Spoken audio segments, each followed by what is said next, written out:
Hi, I'm Jasmine Skye, and today for F-Stop Lounge, I'm interviewing a master photographer who specialises in fashion, beauty and portrait photography. Her work has been published globally, and Stef King is based in WA, has won many awards for her work, including runner-up for the AIPP Australian Fashion Photographer of the Year, WA Commercial Photographer of the Year, and WA Portrait Photographer of the Year. Steph, thank you so much for having me here today. Thanks for coming. Thanks for coming to the studio. Yeah, it's beautiful. Thanks. Okay, so first question. Yes. So you're well known for your fashion commercial work. Can you tell me how you got into this area and what you love most about it? Okay. How I got into shooting fashion was my love of creating art pieces. And when I was about 18, I approached a modelling agency and I said I'd love to shoot some models for my portfolio. And that's where it built from there. So shooting lots of models and, starting just doing free tests for the modelling agency. And eventually that led on to paid work by clients and designers and magazines. And here I am now. So yeah, hard work. Yeah. Could you describe a typical day for you now? Yeah, sure. I have two very different typical work days. So I have my editing days and then I have my shooting days. So a shooting day would normally be an early start, so it's probably around 5, 6 o'clock, getting to the studio, starting the setup. If the shoot's in the studio, then hair and makeup sort of bump in, client bumps in. Probably takes about 3 hours or so by the time we actually start shooting. Wow. So sort of shooting by sort of 8:30, 9 o'clock. Yep. Often shoot through to mid-afternoon, depending on the shoot. Mm-hmm. And then sort of bump out about 4 or 5 o'clock in the afternoon. An editing day normally consists of being in my home office or our office here at the studio, and which basically entails skin retouching for jobs, proofing, editing, and then all the business side of things, emailing clients, doing all that sort of stuff. Yep. So that's my two typical days. So I normally try and balance them throughout the week so that I'm getting more of some of the editing time in, so I'm not doing it, after hours. Yeah. Yeah, because that's the bit that takes a long time, and if you can try and keep that into your work schedule and not, after hours, absolutely, it's definitely beneficial. So are you working 5 days a week or? Yeah, probably. Yep. 5 days a week. Yep. Yeah. Cool. And do you have any tips for anyone wanting to get into this area? I would just say perseverance. You have to have thick skin to be in fashion. Be prepared for knockbacks or other photographers maybe getting the jobs that you really want to get. There's really lots of different reasons why a client may choose a photographer, and they may choose a different photographer over you for this particular job because of their style or that's the sort of look they're going for. So don't get disheartened. Stay true to yourself. Shoot lots. Keep shooting for yourself. Fashion really is about, there's the train. Steph's studio is right next to a train line. Not great for video. Lots of perseverance, shooting lots of personal work, really building your portfolio. Some of the photographers that I admire so much that are working for like GQ and Vogue, they still shoot personal projects for themselves and they're still pushing. That's when you can really push the boundaries and do some, really creative work that not necessarily always happens on the job.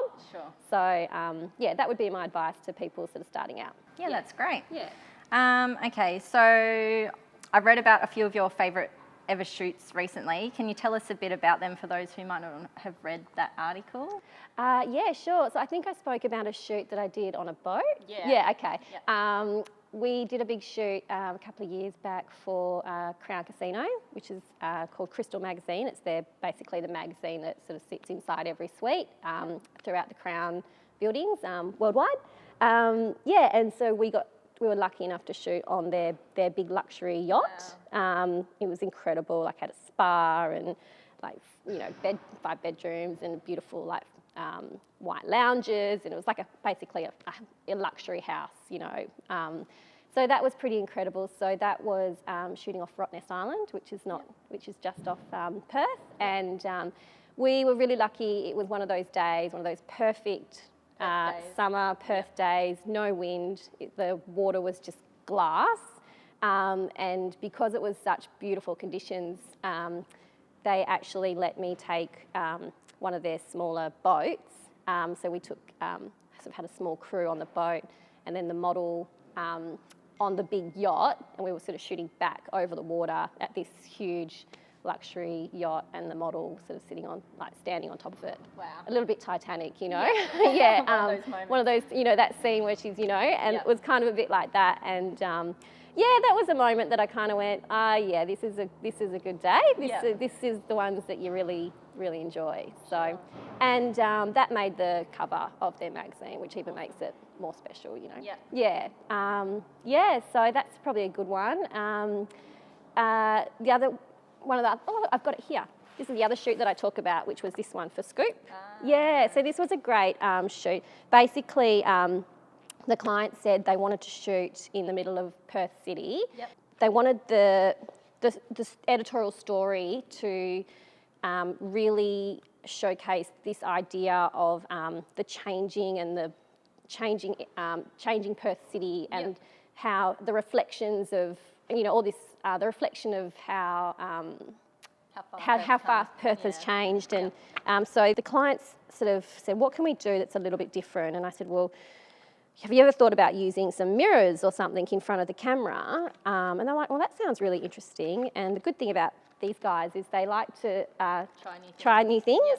So I'll find you the editorial. And we were really lucky to have a fantastic model, Simone Kerr, who's a ballet dancer. Wow. She's one of my favourite girls to photograph. She's actually living in Milan at the moment, so she's left us. But she's really great in front of the camera because she overposes and she really emphasises her movement. So you can kind of ask her to do anything and she'll just do it. Great. So this is that shoot there. So that was the one that was featured in an article. That one. Yeah. So that's a nice little story. She's got, you know, all beautiful WA designers. This was a WA designer issue. Alchemy, and that's Aurelio Costarella, Poppy Lisman, lots of different WA labels. Yeah. Awesome. Poured with rain that day. Yeah, it's all raining and really grey skies, but it was a winter edition, so we had lots of umbrellas, and we kept on running out of the rain, and you know, we'd have all our computer and all our lights and everything on set. That lighting kind of That's actually the sun. That's the natural light. The sun sort of popped out. But you can see here it was actually a really overcast day. And we had all our lights and everything. But in the end, I ended up shooting at natural light because I think it really added to that wintry sort of feel. Yeah. Beautiful. Sounds fun. Yeah, so there you go. Okay, so what has been your biggest challenges that you've faced in your business, and how do you think you've overcome them along the way? Okay. I think some of the biggest challenges with being a fashion photographer is really being true to your own style and figuring out what that is. I think any photographer. Yeah, any photographer, exactly.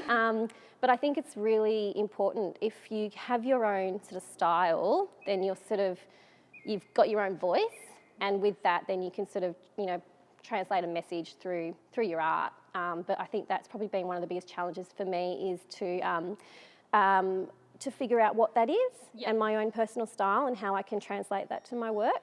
And how do you think you've done that? I think time, or? Yeah, time, definitely time.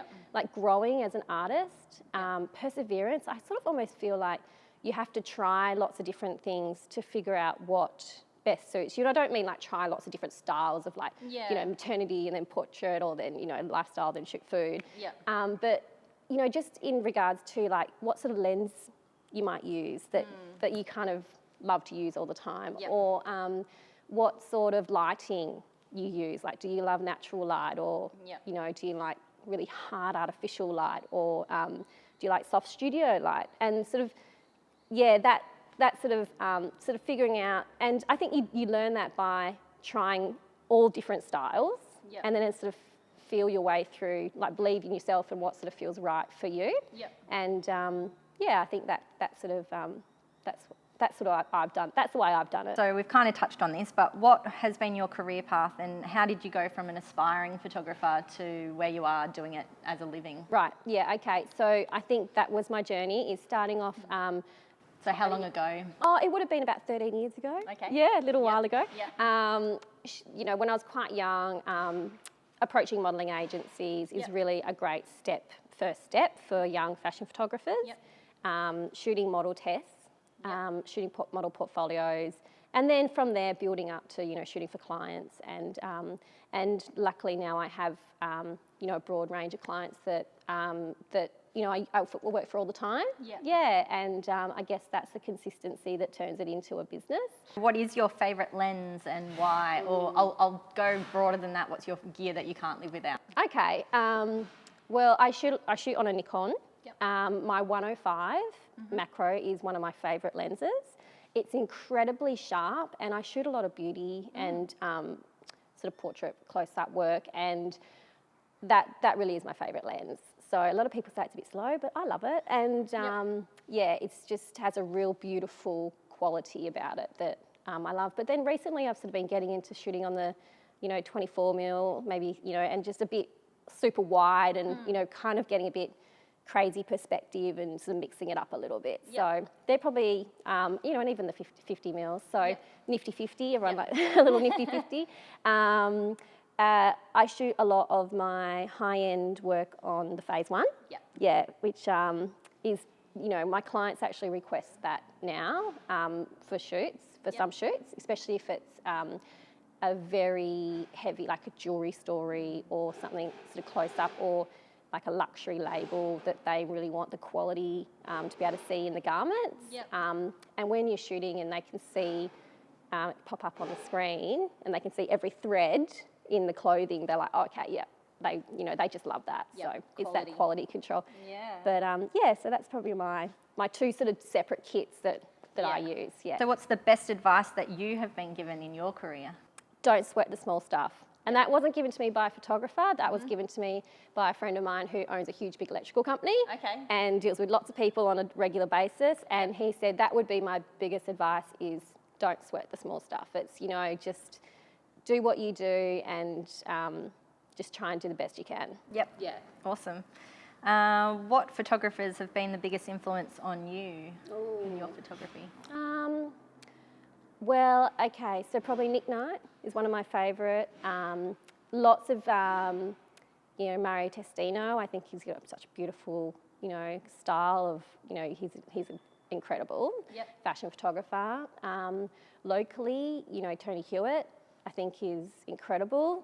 And I really, nowadays I'm really loving photographers that are really giving with their advice, like Tony, you know, Sue Bryce, you know, some of the Australian photographers that, you know, James Simmons, you know, some photographers that are just really open and love giving information to people. And I'm loving this change in the industry where it's becoming more open and people are really happy to share advice. And you know, a lot to give. And so that's really what I'm loving at the moment. Me too. Yeah, me too. Yeah, it's good, isn't it? It is. Okay. Brooke Shaden at the event. Oh, she was amazing. Wasn't she incredible? Like what an inspirational person, you know, and her work, my God, amazing. So, lots of different people. Awesome. Okay, so in your opinion, what makes a good picture stand out from the average? Oh, something that just grabs your attention, and I think something that really can translate a story very quickly to someone. And I also like an image that can evoke different sort of responses. You know, someone might find something. Meaning different people? You know, and especially like, even with fashion work, you know, something that can be a bit, you know, beautiful and blurry or crazy, like someone can see something very much different in it to what someone else can. Like, you know, they go, oh, that's, you know, I love the colour in that, or someone might be like, well, I love the movement or the blur, or hey, there's the train. Not good for video. It's because we got the doors open, so All right. And awesome. Okay, well, that's my last question. Oh, great. Thanks so much for having me, Steph. And I hope you guys all got a lot out of that. I did. Great. Yeah, see you next time.